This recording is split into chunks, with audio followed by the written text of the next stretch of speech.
بخاری مسلم دونوں میں حدیث ہے، حضرت حسان ابن ثابت مسجد میں بیٹھ کے نعتیہ اشعار سنا رہے تھے، تو حضرت عمر وہاں سے گزرے، امیر المومنین تھے، روب تھا، سب کچھ تھا، زبان سے انہوں نے کچھ نہیں کہا، صرف انہوں نے یوں کھڑے ہو کے دیکھا۔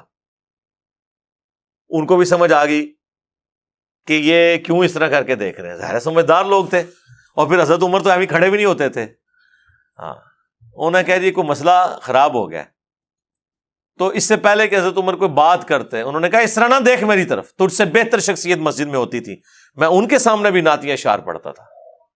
ٹھیک ہے، ویسے آج کل کو مولوی ہوتا کہتا نہیں تینوں لام ہو گیا کہ میں کے پاس سوچنا وا، اپنی عزت بچانی ہوتی نا۔ اگر ہاں ان کو آپ اس طرح کریں نا، دیکھو کتنے دماغ گیا میرا، کہتے ہیں وچو کیسی کیسی گلاں کرتا ہے۔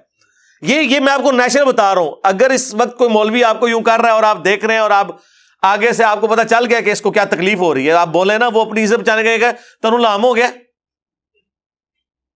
میں کوئی اور شاید دیکھ رہا تھا، میں تو تک رہا تھا پیچھے ٹوٹی جو پانی کے اوپر نکلتا ہے وہ پہ دیکھتا تھا۔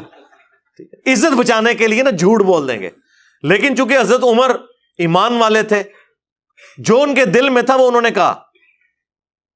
جب انہوں نے کہا نا اس طرح نہ مجھے دیکھ، تو ظاہر ہے یہ حضرت حسان نے جج کیا تھا کہ وہ یہ میرے شاعرانہ کلام کے اوپر ایسا ان کو فیل ہو رہا ہے، ظاہر ہے ایک آکورڈ کام تو ہو رہا ہے نا۔ اچھا، تو حضرت عمر نے کہا کہ اپنا گواہ لے کر آؤ۔ انہوں نے کہا یہ ابو ہریرہ بیٹھے، ان سے پوچھیں۔ تو حضرت ابو ہریرہ نے کہا کہ اے امیر المومنین، میں گواہی دیتا ہوں کہ نبی علیہ السلام نعتیہ اشعار سنتے تھے، نہ صرف سنتے تھے بلکہ کہتے تھے اے اللہ روح قدس کے ذریعے حسان کی مدد فرما، جس طرح عیسیٰ ابن مریم کی مدد تو نے کی تھی، وَأَيَّدْنَاهُ بِرُوحِ الْقُدُسِ۔ بلکہ مسلم میں تو الفاظ ہیں اے حسان تیرے اشعار ان کافروں پر ہمارے تیروں اور نیزوں سے بھی زیادہ سخت ہیں۔ ظاہر ہے وہ آج بھی آپ دیکھ لیں بعض جملے واقعی تیر سے زیادہ سخت لگتے ہیں۔ ہم کوئی غلام ہیں، ہاں ابھی کہنے کو تو ایک جملہ ہے، لیکن کدھر کدھر جا کے کس کس کو لگتا ہے۔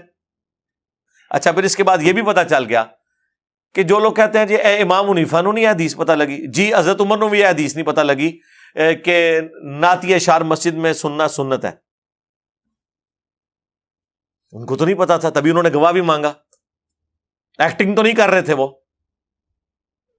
تو اس سے یہ بات پتہ چلی کہ بڑے سے بڑے شخص سے بھی کوئی بات چھپی رہ سکتی ہے، یہ اس کا عیب نہیں ہے، اس کا مرتبہ نہیں گر جائے گا اگر بات چھپی رہ گئی۔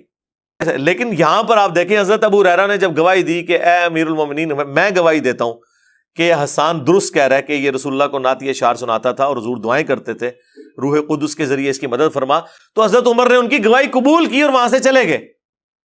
تو اگر حضرت عمر فاروق حضرت ابو ہریرہ کی باتیں قبول نہ کر رہے ہوتے، جس طرح کہ غالی رافضی کہتے ہیں کہ جی وہ ابو ہریرہ کی حدیثیں تو حضرت عمر نے قبول نہیں کی ہیں، تو یہ حضرت عمر نے ان کی حدیث قبول کی ہے، اتنی بڑی بات قبول کی ہے۔ انہوں نے تو نہیں کہا کہ میں تو کوئی سکہ راوی نہیں ہے، ایسی تو بات کوئی نہیں ہوئی۔ اور ایک اور رزلٹ بھی نکلا کہ کوئی بڑا شخص بھی چھوٹے سے سیکھ سکتا ہے۔ حضرت عمر اپنے سٹیٹس کے اعتبار سے بھی، دینی اعتبار سے بھی ایک بڑے تھے،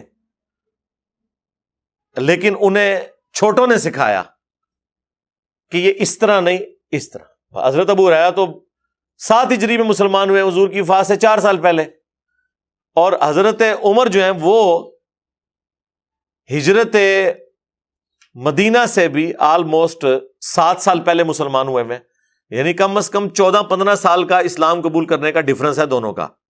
لیکن حضرت ابو ہریرہ نے ان کو ایک بات بتائی۔ اچھا، یہ بھی لوگ کہتے ہیں کہ حضرت ابو ہریرہ اتنی حدیثیں کیوں، اس پہ میں نے کافی دفعہ بولوں، حضرت ابو ہریرہ کے زمانے میں بھی لوگ کہتے تھے کہ ابو ہریرہ اتنی حدیثیں کیوں سناتا ہے، تو وہ پھر لوگوں کو کہتے تھے کہ اللہ کے بندو، ہمارے باقی ساتھی تو محنت مزدوری کرتے تھے اور میں اصحاب صفہ میں تھا، میں ہر وقت مسجد میں رہتا تھا، حضور سے سوالات کرتا تھا، حضور سے پوچھتا رہتا تھا، حضور سے سیکھتا رہتا تھا، اس لیے میں نے زیادہ ہی حدیثیں روایت کرنی ہے نا، کیونکہ میرا زیادہ وقت نبی علیہ السلام کے ساتھ گزرا ہے ان 4 سالوں کے اندر جب انہوں نے اسلام قبول کیا۔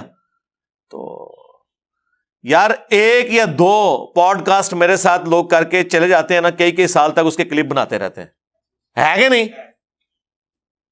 اب آپ یہ کہیں گے کہ یار وہ تو 1 یا 2 دفعہ علی بھائی کو ملا ہے، اس کے بعد اتنا علم کہاں سے آ گیا؟ بھائی اللہ کے بندو، وہ 4 گھنٹے میرے ساتھ لگا کے گیا ہے۔ آپ ذرا امیجن کریں کہ حضرت ابو ہریرہ سال ہا سال اگر پورا دن مسجد میں ہے اور حضور سے گپ شپ کرتے ہیں تو کتنی پوڈ کاسٹ ریکارڈ کی انہوں نے اپنے دماغ کے اندر۔ اس سے بڑھ کر حضور کی دعا، بخاری مسلم میں حدیث، حضرت ابو ہریرہ کہتے ہیں کہ ایک دن رسول اللہ نے فرمایا کون ہے جو اپنی چادر بچھائے اور اس کے بعد کبھی نہ بھولے جو کچھ مجھ سے سنے؟ تو کہتے ہیں سب سے پہلے میں نے اپنی چادر پھینکی تو نبی علیہ السلام نے یوں ہوا میں کر کے یوں رکھا اور کہا اسے سینے سے لگا۔ انہوں نے سینے سے لگایا، اس کے بعد انہوں نے کبھی کوئی حدیث نہیں بھولے۔ اب یہ اتنا بڑا معجزہ نبی علیہ السلام کا ظاہر ہوا، یہ معجزہ ہے، یہ اسباب میں چیز داخل نہیں ہے۔ مطلب کسی کو ذہانت کوئی دے سکتا ہے، کریمنگ پاور دے سکتا ہے، یہ اللہ کا معجزہ ظاہر ہوا۔ اور وہ کہتے ہیں اس کے بعد تو میں نے جو کچھ حضور سے سنا